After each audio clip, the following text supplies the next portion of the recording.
Sir Desmond Swain. Jimmy Lai, a British subject's sentencing hearings are taking place. China has abrogated every agreement it made with us over Hong Kong.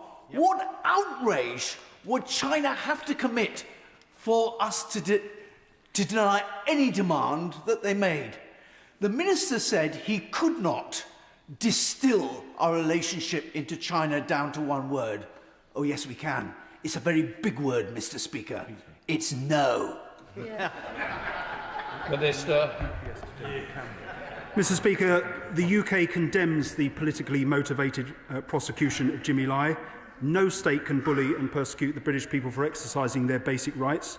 Following the court verdict, the Foreign Office summoned the Chinese ambassador to underline our position in the strongest terms, and we call again for Jimmy Lai's immediate release. Yeah. Father of the House, Sir Edward Lee. This is the national parliament, and it deserves answers. I've asked this question to the minister sitting next to him already, and I got no answer at all. This may seem a subsidiary point, but it's important. On January the 14th, the Secretary of State wrote to the Chinese demanding an answer, as well as going to be a perimeter wall so that the public can access the buried Cistercian monastery there. With typical arrogance, the Chinese haven't even replied. Now, why is this important? Because if ministers insisted on what they wrote about in January, there'd have to be an entirely new planning permission. So this site, near the Tower of London, where so many prisoners of conscience died over the centuries, who knows, maybe the prayers of medieval monks might finally stop this aberration. Yeah. Minister. I'm afraid all I can say to the right honourable gentleman, who I have a huge amount of respect for, is that all material considerations will be taken into account in reaching a decision on this case. Sir Julian Lewis. Has the Intelligence and Security Committee of Parliament had an opportunity to question not the deputy but the actual National Security Advisor about this matter? If the minister says he doesn't know, then he's the wrong minister to be answering this urgent question. If he says he does know but can't say because it's highly classified, let me assure him that the identity of witnesses who are interviewed at that level by the Intelligence and Security Committee is not private. It is published whenever the committee has a mind to do so. So will he answer that question, please, in a straightforward way? Were the ISC given the opportunity to question the National Security Advisor? Minister. Well, I'm afraid, Mr. Speaker, it's for the ISC, not me, to comment on its proceedings. What I can tell the right honourable gentleman is that national security is, of course, the first duty of government. It won't be appropriate for me in this instance to comment on any specific matters of national security.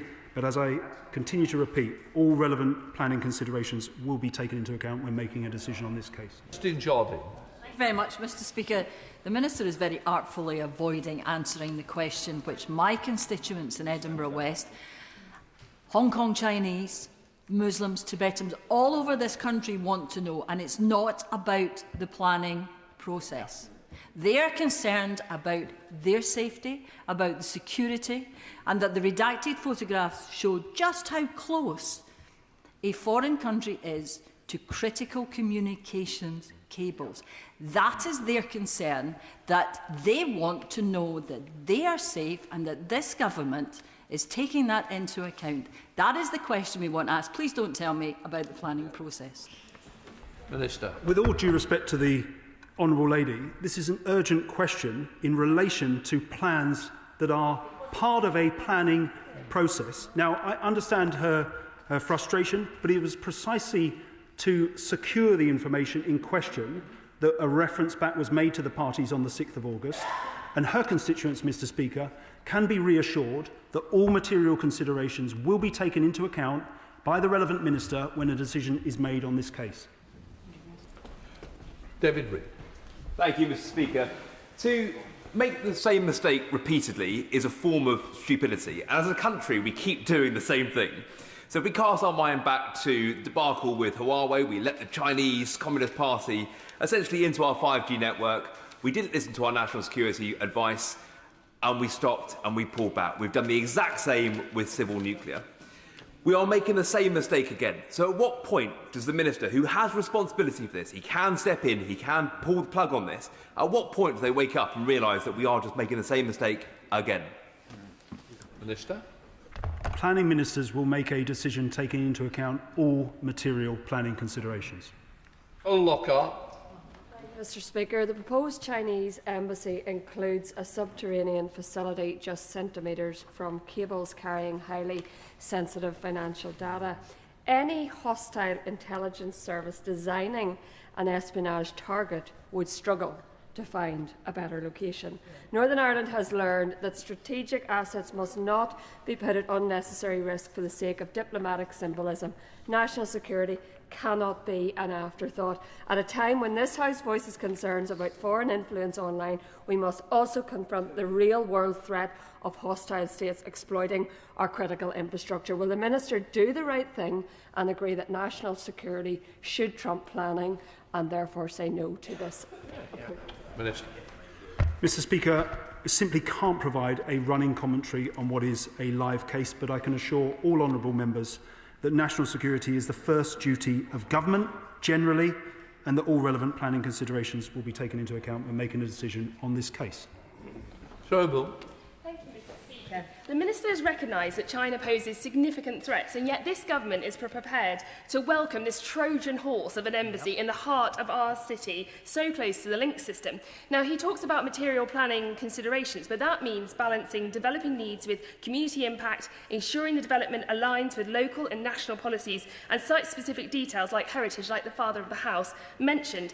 Not one contribution in this House can say that this isn't a threat to national security and that this is in any way a good and solid planning application.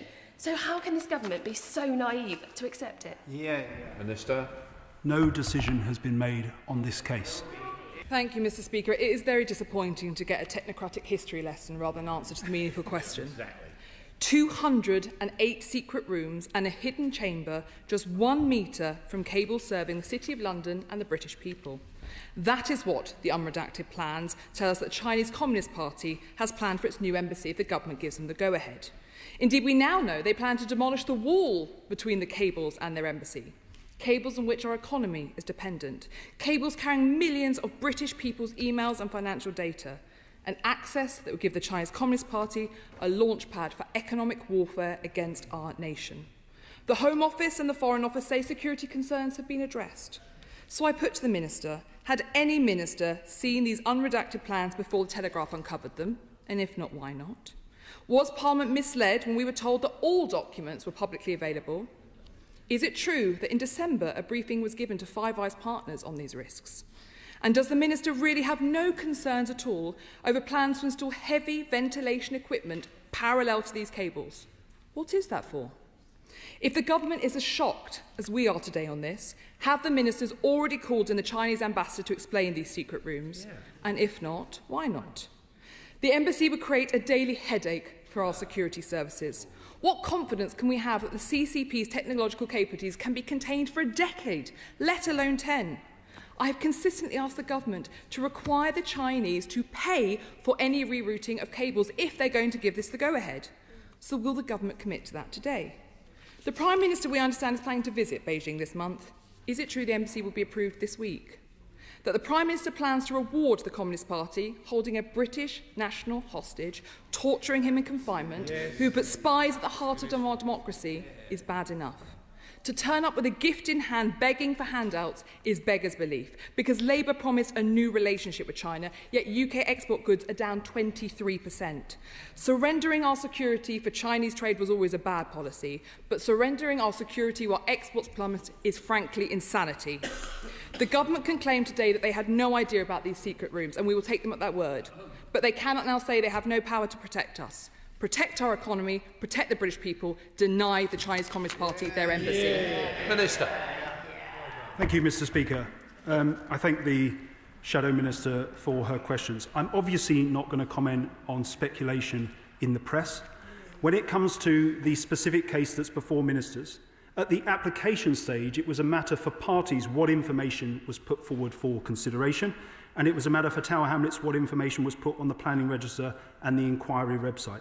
We've not misled the House. All inquiry documents are publicly available on that website. If new, potentially relevant information is drawn to the Department's attention, it will be assessed. This includes consideration of its relevance and whether it's necessary to obtain that information or refer back to parties, and that is a routine process. The Secretary of State transparently sought further information on the redacted drawings via a reference back letter to parties issued on the 6th of August. I again say, Mr. Speaker, no decision has been made on the case. I cannot comment on individual aspects of the case. It would be entirely inappropriate for me to comment on any matter of national security or on behalf of the security services. All inquiry documents, including the redacted drawings put forward by the applicant at application stage, are publicly available on the Tower Hamlets website. When the final decision is published, the decision letter will contain a list of post-inquiry representations, including those received as part of the reference back exercise. These will be publicly available on request. Sir Chair.